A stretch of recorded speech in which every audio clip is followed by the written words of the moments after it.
Hey guys, Cyclone here. My hair looks like garbage and all the snow is melting. So, today kind of sucks. But if you want to see some cool pictures in the snow, check out my Instagram at Cyclone Slayer. Adding on to that continuous circle of depression, I'm no longer monetized. Thanks, YouTube.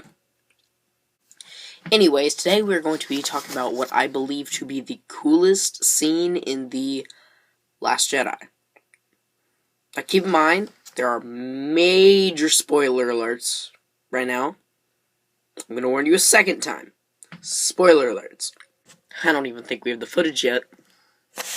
Okay, so somewhere in the middle of the film, while most of the things are going on, the Raddus is outrunning the Imperial ship, the Supremacy, and I guess as a last resort of defense to let all her friends escape, Vice Admiral Holdo turns the ship around and jumps to light speed right into the Supremacy, causing what I think is the coolest part of Star Wars 8.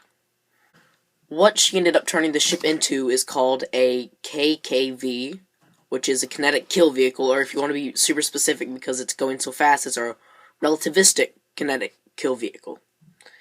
Meaning, it doesn't need any sort of gunpowder or any sort of explosive device. It's just going so fast that it would cause enough damage on its own. Let me explain the perks of having an RKKV. So we're going to go with the universal speed limit being light speed. So let's put this ship at 99% of light speed.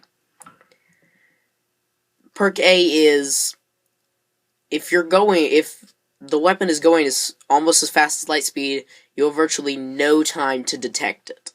So if an RKKV was launched from, let's say, Neptune, you would have about this long. This can be explained because information travels at the speed of light. So you wouldn't be seeing the kinetic kill vehicle as it is, but how it was when it got there, and because it's going just slower than the speed of light, just about as soon as the light gets here, it'll hit you. So, the number one perk is it's unable to detect, and even if you do detect it, you don't have enough time to escape. The second part is they're virtually unstoppable. Even if you could detect it, there's nothing you can do. You could fire the proton torpedoes. You could fire a proton torpedo, and it would just break it into smaller pieces, going about the same speed, and you'd be dead multiple times. Is that even possible? I don't know. Now, you have to keep in mind the theory of relativity. As you get closer to light speed, things that warp include time, space, and mass. The closer your velocity gets to the speed of light, your kinetic energy gets higher and higher. It's not just a linear equation. It's more of a curve. So it gets higher and higher along with your kinetic energy. What just fell? If I threw, let's say, a Porg at this speed, it would have the same energy bound up in its tiny, fluffy, feathery body. I don't exactly understand what they are. As a 9.0 earthquake. If I just launched a little grain of salt at this velocity, it would have enough power as the Hiroshima bomb. Just imagine that, just whoosh. It's gonna get crazy when we get to the size of a starship. Unlike in the film, where it would split through it, I think what would happen would be actually different. Because the Raddus is going so fast, it is generating a lot of heat. Like a crap ton of heat.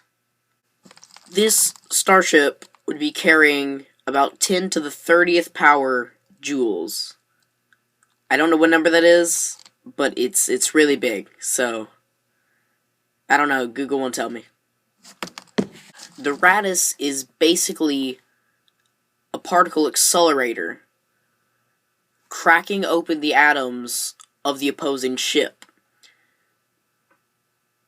As subatomic particles escape, there would just be a big sphere of plasma consuming everything, and it would all go dark. It would be like nothing was ever there. That's how crazy an RKKV is. This will change Star Wars warfare forever. Well, that was super depressing. Thank you guys for joining me in this video. Like, comment, subscribe down below, join the storm, and I'll see you in the next video. Cyclone Slayer, over and out. Check my Instagram, @CycloneSlayer.